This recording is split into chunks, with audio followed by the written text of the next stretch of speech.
Hello, my fellow board gamers, and welcome to the channel all about economic board games. Today, I've got a special video for you, my top 10 upcoming economic board games for 2022. Now, there is a lot of goodness coming out next year. I've had a good look through them, and these are my top 10 that I sort of found that I think you guys need to be aware of. Now, a few things to note. There's not a lot of images or artwork. Some of these games are still in prototypes, etc. So I've got what I can. So it's more of an overview today and just highlighting them games. And as well, they say on the Board Game Geek they will be due out or published or distributed in 2022. And with how the world is at the moment, with supply chain issues and all that goodness, or badness, should I say, they may hopefully not be delayed into 2023. So that's some of the criteria there. So cracking on then. Number 10, we have a game called Pampero. Now, this is a game where you're building wind farms. You'll then be expanding and improving your grid to master the energy market. Now, I love them sort of oil type-esque games. You got Peak Oil and Profiteer. Peak Oil will be out as well in 2022. And this sort of game is it's exploring that whole new infrastructure of renewable energy. Now, the design of this one actually brought us Mercado de Lisboa, which is a game I featured on the channel recently, a kind of abstract economic game there. So he has some good experience of gaming here. This is a 1 to 4 player game. It says it takes about 60 minutes to 2 hours.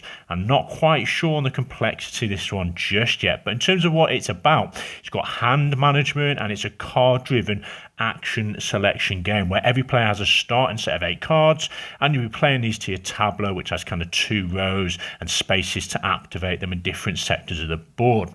But generally, you'll be playing and removing these cards back and generating batteries from stored energy. You'll be collecting your income, and you'll be advancing the game timer. So the most money at the end of the game will win. So an interest in this one, and it just sneaked in to the top 10 for me.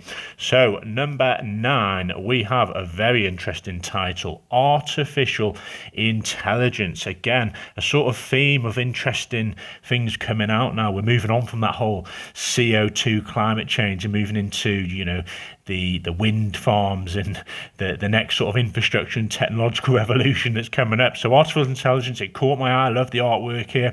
Now, this one is a 2 to 4 player game. Says it's going to take roughly 60 minutes to 2 hours. And the designer here has brought us some quality. Nippon. So the design here was part of Nippon, Madeira, and Panamax, a game I very much enjoy. Now, what is this one about? So it's the year 2090, and the world has witnessed the biggest, the last event in human history, and knowledge is the fuel that powers the engine of the new revolution, it says on the info there. Now, it's an action selection game in which each player will be playing a role as a big investor, which really drew me into this one, pulling the strings from various corporations in order to make money and increase the power of both the investor and the corporation. So I love that. So not really a lot else out there, but really looking forward to this one, and the whole theme grabbed me. Next up, number 8, we have Connecting Flights. Now, this one sort of drew me in because I love Airlines Europe. You got JetSet, and Pan Am is another one I like. So there's a few aeroplane-esque games out there, but this one kind of had a slightly different touch on it. You can see here, Connecting Flights, an airline management board game. Now, it says in the description, you're optimizing your flight network to become the most profitable airline. Again, this one has a solo option that plays up to 5. It says it takes 60 minutes to sort of 2 hours plus, and you will take the role of an airline manager. You're competing for passengers and resources required to fly them to their desired destinations, and you'll make money for these transported passengers, with the player making the most money in the last round being the winner. That just sounds great to me. So, and throughout the game, players will face aviation related events, some which force, rearrangement of flights, and the key to victory, it says, is creating a flight network resilient to events, sabotages, while effectively using your player ability and trading skills. So a lot of things I like here. The board looks quite colourful there, and you can see on this next slide here, sort of a bit of grainy artwork, but an idea and flavour of what to expect in terms of placing those actions and order of play there. So yeah, very much looking forward to this one here. Next up at number 7, we have a game that's already been out previously in the first edition, and this is John Company. Now this one is a heavier game, and it's all about the promise and cajoling your way to the top of the East India Company. Now this one plays 1 to 6. It's a longer game. It says it can be done in 90 minutes up to 240 minutes. And the designer of this one was part of John Company, the first edition, and Root and Pax Pamir, so some quality there. Now this game, you will assume the role of ambitious families attempting to use the British East India Company for your personal game. And over the course of the game, the company might grow into the most powerful and insidious corporation in the world, or it will collapse under the weight of its own ambition. Now, it's a game about state-sponsored trade monopoly, it said, and unlike most economic games, players often do not control their own firm. So instead, you collectively guide this company by securing positions of power and attempting to steer the company's fate in the way that benefits you. Now, however, this game, it's got a sensitive theme to it, so be mindful of that. It might not be suited to everyone. It's kind of a serious, frank portrait of an institution that was dysfunctional at the time. And this is a second edition, clearly here from the image, that is revised and is not a reprint. So those of you who've played John Company, the first one, have a look at this. It might be something you want to attain as well. Next up then, at number 6, we have Autobahn. This one looks very intriguing from Alicat Games there. And in this one, we're building roads, we're delivering goods, and we're getting up to the Ministry of Transport. Well, but getting up the Ministry of the Transport ladder, so you're trying to get more influence there. 2 to 4 players, it says, 90 to 150 minutes. Says it's on the heavier side, we'll see. And this is from the designers who brought us Merv, the Heart of the Silk Road, and Ragusa, so a couple there. And what is this game about? So it says it's an economic strategy game about building the German motorway system over 3 periods of time spanning from the end of World War II to the present day. And your construction company contributes to this development of the network. You'll gain seats at the administration boards of each highway, and they'll provide you with more income at the end of each period. Now, over the course of the game, your board members will eventually advance to those more prestigious seats. So yeah, I really like the theme of this one. Some good back pedigree of what games they've done before, and it just looks nice on the artwork. So yeah, that is really high up on the list for me. Now the next one, number 5, sneaked in this one, and it's based on the designers for me. I'm not enamored with the theme, I guess, but the games they brought out previously, it just had to feature in this top 10, and that is Horseless Carriage. Now, this is about aspiring industrialists building and selling new, expensive, utterly unfamiliar carriages. 3 to 5 players, so it's got that awkward player number there, 3, but it works in previous games. 180 to 240 minutes on the longer side, and it's sort of that heavier complexity game. Now, these guys brought us Food Chain Magnate, one of my absolute faves, The Great Zimbabwe and Indonesia, so some classics there, so definitely have a look at this one. Now, the game itself is about the dawn of the automobile. And this is a time when cars were invented and no one quite knew yet what this new contraption would look like and what features would be essential. So you got this kind of whole theme about early cars, and I kind of love those games like things like Kanban or Automobile, I can't remember now, but those car games. So I'm interested to see what they're going to be doing with this one. And it says it's this early, super innovative period where the development of many new products, players are cast as aspiring industrialists, and they're trying to find out what the public is really after to give them the value. And yeah, just a lot of interesting things. I'm looking forward to seeing more on this one for sure. Next up at number 4, we have a game that is kind of a revised edition, second print, I guess, from one of my favourite all-time designers, Matt Gertz. And this image is the first edition Transatlantic. I just can't find any images of this new one, so I've put up this one. But essentially, it's Transatlantic 2. And this is where your shipping lines compete in the golden age of steamships around 1900. Now, this one's 2 to 4 players, 60 to 90 minutes in this one. And Matt Gertz has brought you things like Concordia, two of my favourite games, Imperial and Imperial 2030, Navigador. So very much looking forward to seeing what the alterations in this game bring. And this is why it really stood out to me, because of these alterations and some of the re-implementations there's now a historical world map of 1900s. So it's not only the game board, but the rules have been streamlined and changed in many ways as well. So ships will sail to individual ports instead of entering a region, and each port has an individual trade house. And you'll be managing your steamship company through the waters of competition on the newest steamships. You'll go overseas to ports, get lucrative trade houses, coal bunkers, and the blue ribbon of the North Atlantic. And it does say it'll be available either as an expansion for the original or as a standalone game. So very much looking forward to that one. Now, at number 3, if you are vegetarian, vegan, I would probably skip ahead a few minutes. This probably won't be a game for you, and it is Union Stockyards. Now, I should add, you would have brownie points if you'd have guessed the backdrop to my initial slide, which has come from this one. It just really appealed to me, that whole theme there. Now, this one is where you build your business empire and manipulate markets to be meat packing king of Chicago. That is right, meat packing king of Chicago. It's 2 to 5 players, says 45 to 90 minutes, so quite a quick one this.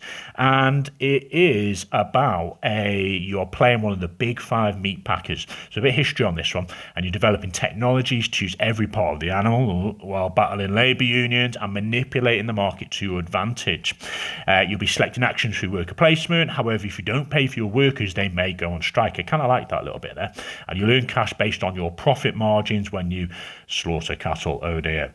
Now, you'll also get to construct buildings, establish branch houses in some of the cities, improve your brand reputation, and at the end of each year, you'll take into account your livestock costs. And at the end, whichever meat packer has accumulated the most wealth will win the game. So I'm very intrigued to see this one. It's just kind of got that Great Western Trail vibe to it, but hopefully more economic and not as gruesome maybe on some of the actual actions.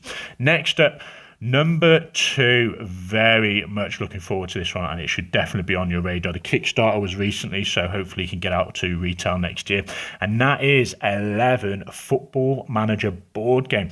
Now, at first I thought, okay, a Football Manager game, there's been a few out there, but when I actually dived into this, it's from Portal Games, who brought us Prêt-à-Porter, a very surprisingly good game. And in this one, it just oozes that feel, but the theme I just really, like the look of, where you're managing and growing your own football club. 1 to 4 players, it says 60 to 120 minutes, and it is a game where, it says it's an economic strategy game set in the world of sport. Your task is to manage and grow your own football club. But a bit more than that, you're going to be playing over a season. During the game, you get to hire staff members, including trainers, therapists, PR specialists, and directors. And you'll acquire sponsors, expand the stadium infrastructure as well, and take care of your club's position in social media, among many more tasks there as well. And it says it can also be played solo as well. So a lot of things ooze out Prêt-à-Porter to me there. So I'm really, really buzzed about that one.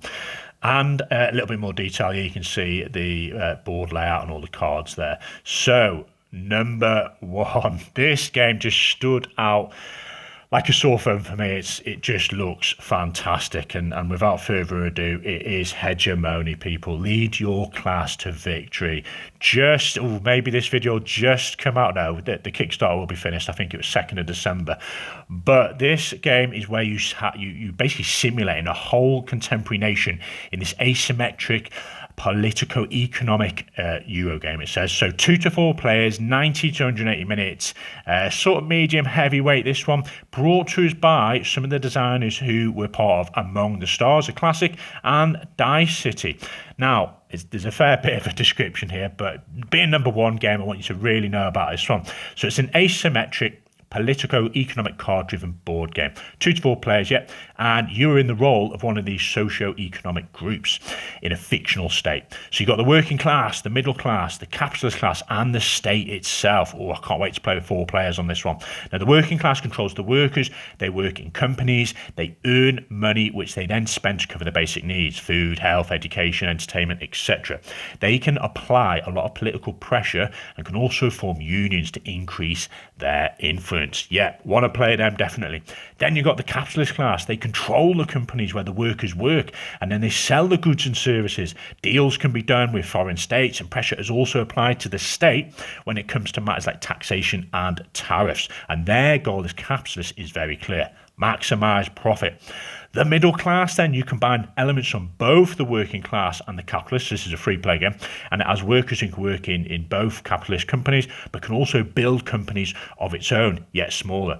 Now, also, it struggles to cover the basic needs like food, health, and education, whilst trying to keep a balance of producing and selling and consuming goods. Now, this description is off the geek here, so if I'm saying too much and you can't remember what I'm saying, go and check it out there.